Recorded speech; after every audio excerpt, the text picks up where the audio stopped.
Well, Jesse told us yesterday during his live stream that he had really incredible topics to go over this week. And then since then, we had two major things happen. Number one is what you're looking at right here. Mike Tyson suffered a medical emergency while boarding a plane. I actually spoke to MVP. I know what they know. There's more information about exactly what happened with Tyson, and everybody involved in this fight, of course, is, they see this and it's like, well, what medical emergencies can a 57-year-old man have that leave him in a position where he can fight in 2 months? And I'm going to tell you what we know now, because we know what the medical emergency is and what Mike Tyson's status is. And then also there's new footage of Tyson that came out as well. I was already filming that video when this story came out. I was literally in the process, of filming right here with this when this hit, And obviously that derailed everything. So his new footage looks so good. He's getting better, man. I mean, this is not surprising. A person who's training all the time obviously is going to start looking better, but he looks so good.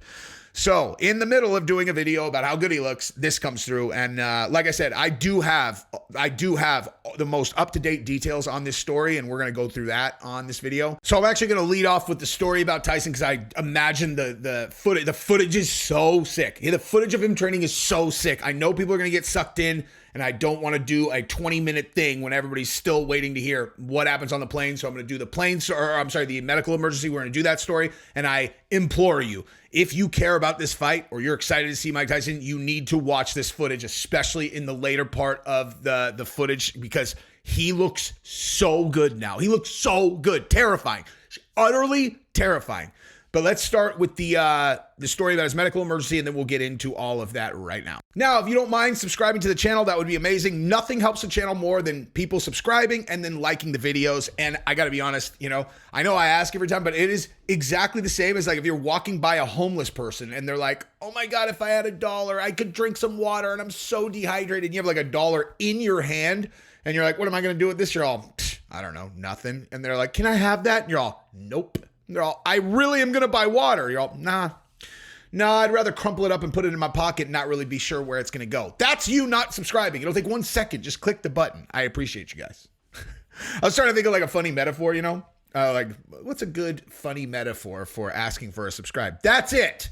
I'm homeless and I'm thirsty. All right. So this is the story that started all of this off, right? So people sent this to me. Mike Tyson reportedly suffered a medical emergency while boarding a plane last night. Before paramedics arrived, an announcement asking for a doctor and a message came on the screens. The flight took off 2 hours late, but it is unclear if Tyson was on it. So, obviously, everyone involved in this event had a collective panic attack, because in case it's unclear, who could you possibly replace Mike Tyson with in this situation? He's fighting Jake Paul. Now, I'll tell you exactly what happened in a second. Tyson's team is reporting that he is doing well, but they would say that either way. So I'm going to show you exactly what the medical emergency supposedly was in a second. But let's just say something here.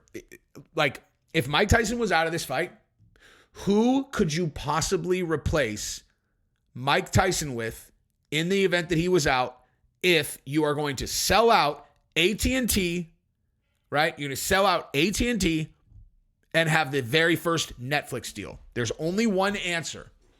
There is literally only one answer, and it is a huge question mark whether or not they would do it, because it would help Jake a lot, right? And we know that the only person that could fit the bill maybe doesn't want to help Jake very much, But his desire to show that he's better than Jake at boxing might overpower his desire to see Jake not do well in his Netflix time. I mean, who knows? Maybe I have this guy read completely wrong. Maybe he wants nothing more than for Jake to succeed, because the answer is Logan. The only possible replacement fight that you could get for Tyson that would be on the level of this Tyson fight, like Tyson Jake Paul, is Logan.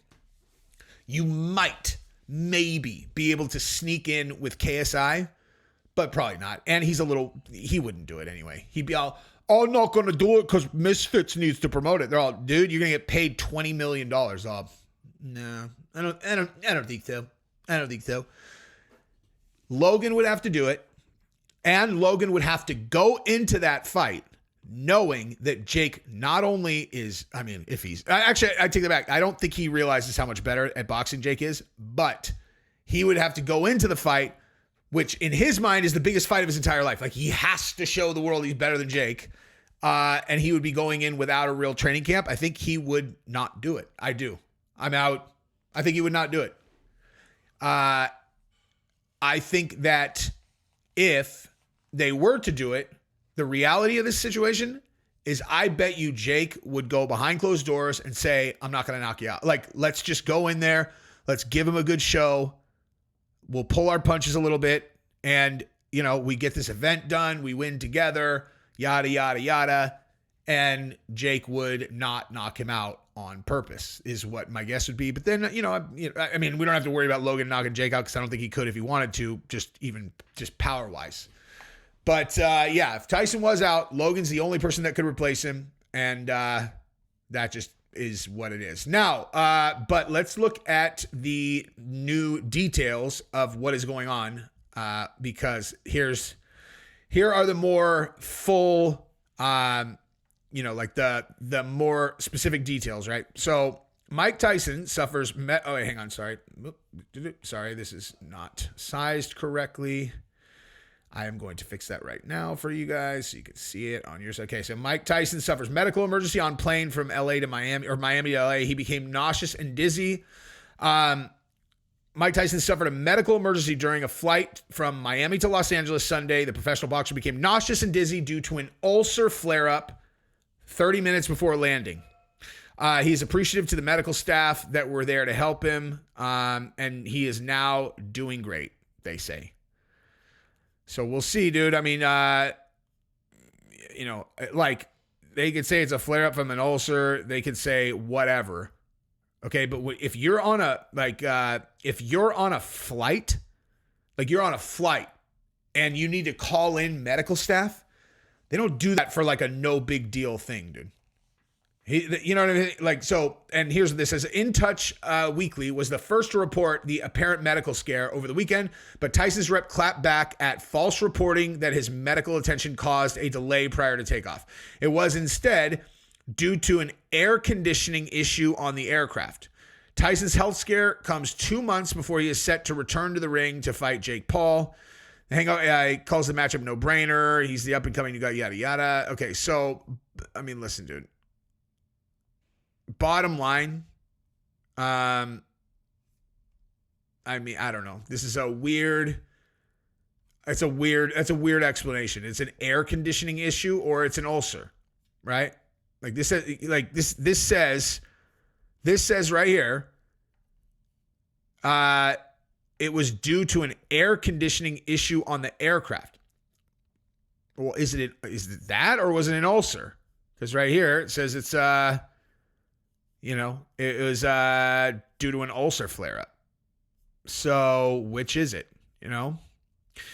But just to reiterate again, if he was out, it's Logan or bust. All right. So now let's look at this footage so that everybody can collectively just understand why it's so important that he makes it to this fight. This right here is what I was looking at in terms of the new footage that got sent to me, and my goodness gracious. I said this to 4 people yesterday, and I was like, watch this, dude. Watch this. And, like some of the, you've seen some of it before, but there's a bunch of new stuff in this footage. And you tell me, because this, if nothing else, watching this footage should make everyone more like, please, God, let him be all right. All right, let's rock and roll. There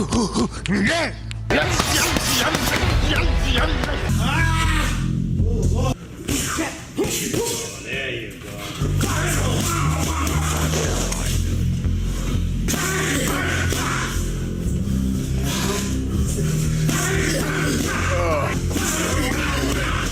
Like, when he hits those body shots, just seriously think about getting hit with that. Oh, the body shots. Imagine that hitting your gut, dude.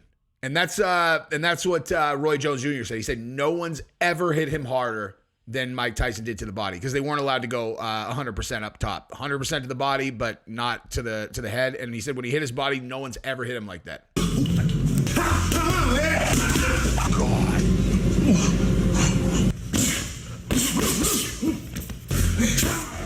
mean, at this point, I wouldn't want to be next to Paul. Oh.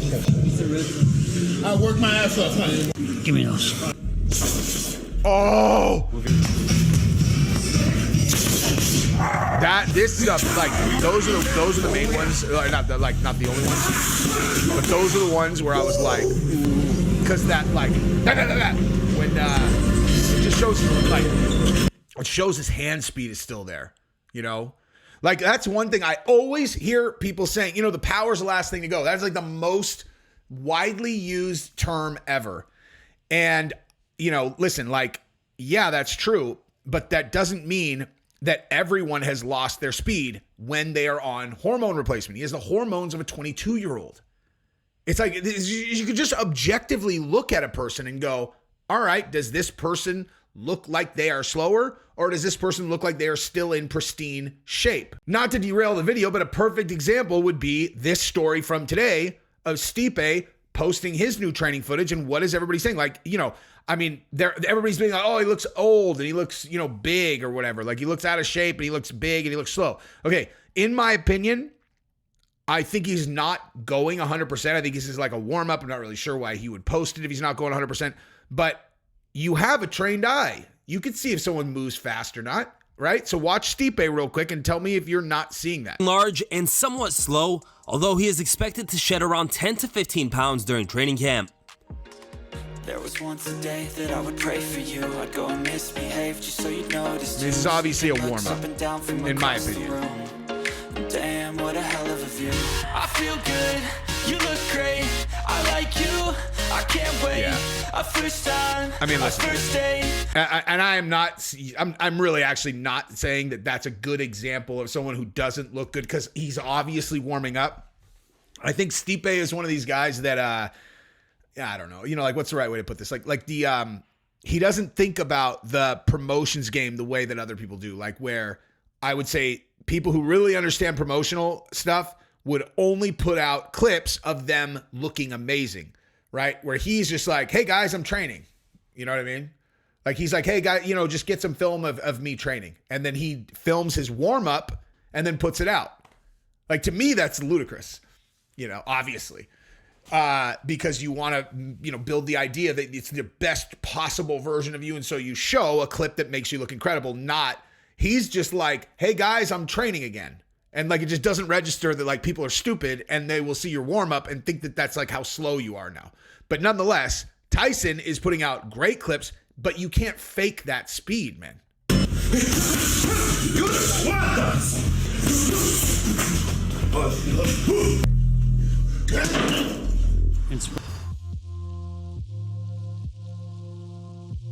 There's another one. That. Awesome. That is just ridiculous. God, dude. Relax. That's Breathe. it. There you go. Breathe and relax. Beautiful. Especially when you're coming off being on your toes. Beautiful. Beautiful. Breathe. There you go.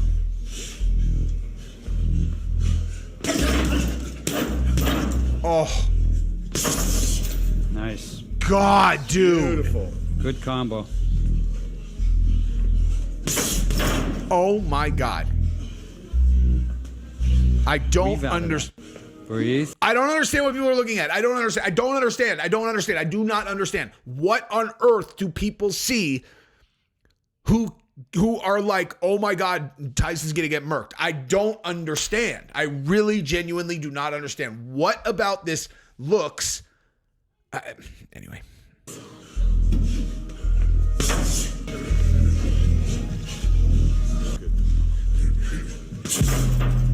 There you go. Oh, Now you're talking. You don't. the other thing, like, everyone's all, listen, you know, the power is the last thing to go, but like, is Tyson gonna have the stamina for 10 2-minute rounds? And you're like, what would make you think that he wouldn't have the stamina? He's training his balls off. 10 2-minute rounds? Well, you know what I mean? Like, I don't know. Again, I think that I really believe that the Evander Holyfield, Vitor Belfort fight broke everyone's brain. Like, it just broke their brains. And they do not realize how different Mike Tyson is from Evander Holyfield. You're talking about a different universe at this point. On your toes.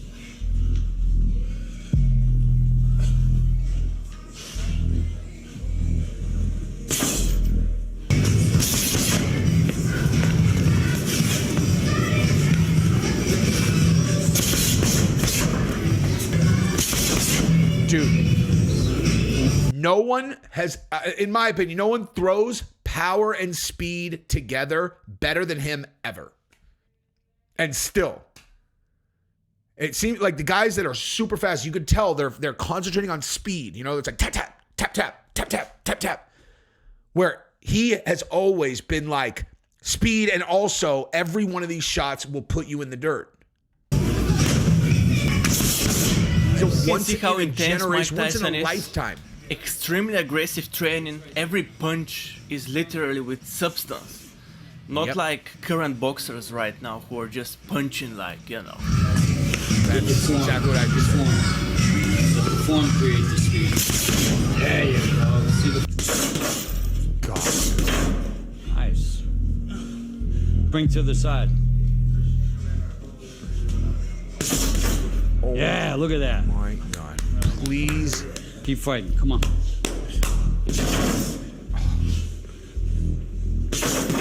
God, can you imagine getting hit with that? God. I mean, you can literally see how the heavy back is literally bending when he's doing that. Unbelievable.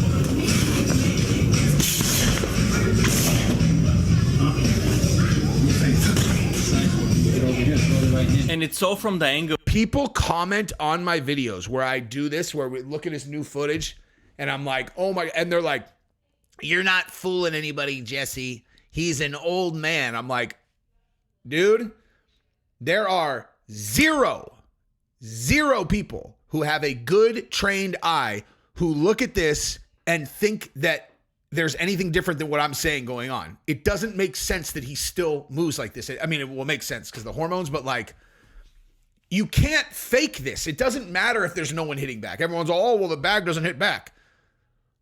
So you think that there are people who can get on the bag and move that quick? Like you can objectively see how powerful someone is just watching a bag when they're as powerful as him. You can see how fast they are.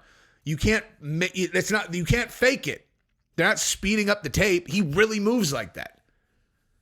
As the coach says, you can, from any angle, you're supposed to explode, right?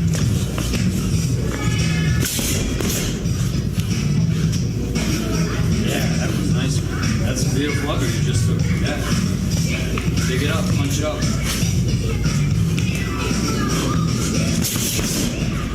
The other thing too is that, like, the end of Tyson's career, where everybody wants to talk about the end of Tyson's career and how, like, oh my God, he was so bad at the end of his career. He was not training.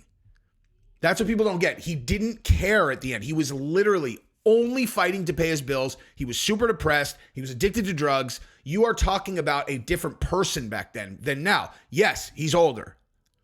But would you rather have a 57-year-old in the kind of shape that Mike Tyson is in, completely focused, absolutely dialed, or a 42-year-old version of Mike Tyson who is on drugs, unfocused, and literally does not give a single solitary fuck whether he wins or loses? Because that's what you're comparing. Same human, different person, you know? Straight from down, from the side, just any angle. Nice.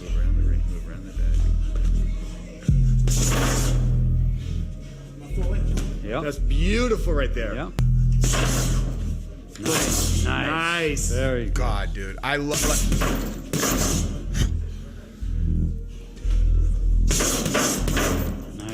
Nice double. Weave after. Then we throw the hooks, I'm coming under, boom. Then I go to the side, I twist here. It's all day, much so they can. At the bag, boom, boom, boom, boom, boom. That's how. What I love about watching him train too is I love the fact that when he's coaching, he's so sure, like he's like, look, and then you're here, and then you're here, and you're here. He's coaching. When he's on the other side, right? When he's on the other side, he absolutely strips himself bare of that. And he's just being coached. And each time he's like, okay, was that perfect? Was this perfect? One, he's like, you could tell. He's like, sometimes he throws combos, he's like embarrassed. He's like, oh man, that wasn't it. And I mean, to me, it always looks perfect, pretty much, And he just has no ego in there. He's just trying to refine his skills and get better. Like in, I remember there was, we did it. So Six Blades, my jiu-jitsu school, they had a black belt academy conference. I cannot remember exactly what it was called, but it was like all the world's black belts, the Six Blades black belts that own academies came to headquarters where I trained for, it was like, I don't know, it was a week or something. And they were, they did all this stuff. Only the black belts could attend. But I remember during that week watching Shanji teach this, he was like teaching a sequence. And it's Shanji, who I believe has won the most world championships in the history of IBJJF. He's one of the greatest jiu-jitsu fighters of all time. Absolutely no one would dispute that. And then he is instructing Victor Hugo, #1 fighter in the world in a gi, on hip escapes. And he's like stopping Victor and correcting him to make his hip escape technique perfect. And then they actually made a reel about that on Instagram, like of that exact thing. And I just remember being like, this is the best, I don't know, like, this is like the best thing about, like the best, like, what's the right word? I don't know, vision of jiu-jitsu that you could possibly have. You have the single greatest guy in the world right now in a gi, and maybe the single greatest, top 2, top 3 greatest fighters in a gi of all time. And they're working on perfecting the absolute simplest technique there is in jiu-jitsu that a person learns on their very first day in jiu-jitsu. And it's like, it's not right. There's no one better than Victor. And it's like, this is not right. This is not perfect. And he's working on him to make his hip escape perfect. I don't know. There's something about that is amazing. I get a lot of, I take a lot of solace, not the right word, but I like watching black belts in class, because seeing them not know how to do techniques is like, okay, dude, so this journey like never ends, like this thing just never ends, like there are techniques that they're they look a little bit lost on, I mean, obviously they're Six Blades black belts. They're exceptional and elite jiu-jitsu practitioners. But like when Shanji has to like give them like kind of detailed instruction on specific techniques that they're kind of like, they're a little bit lost. And I look up, I don't know. There's just something about that where I'm like, oh, this really, it just never ends. Like this is just a journey for life. Belt doesn't matter. White belt, blue belt, purple, brown, black. Like it just never ends. You can always get better. You can always improve your technique. And there are going to be these things that like, you might have a black belt around your waist. Like you don't know how to do that well. You know what I mean? But yeah, I don't know. I like that. Shanji always says there are no black belt techniques. There are only techniques done at a black belt level. So anyway, I don't know what my point is about that, but I just wanted to say it. Let's continue. We've seen this. I think that's it, actually. Yeah, that's all. We've seen all that stuff. So that is why we are absolutely begging the world to have Mike Tyson be healthy, because if the Tyson that is punching that heavy bag comes into the ring with Jake Paul and you think it is like better than a 50-50 in the favor of Jake, you are smoking crack, dude, in my opinion. Anyway, so best wishes to Mike. And obviously, as more information comes in, I will do videos. I love you guys. Subscribe to the channel. Bye.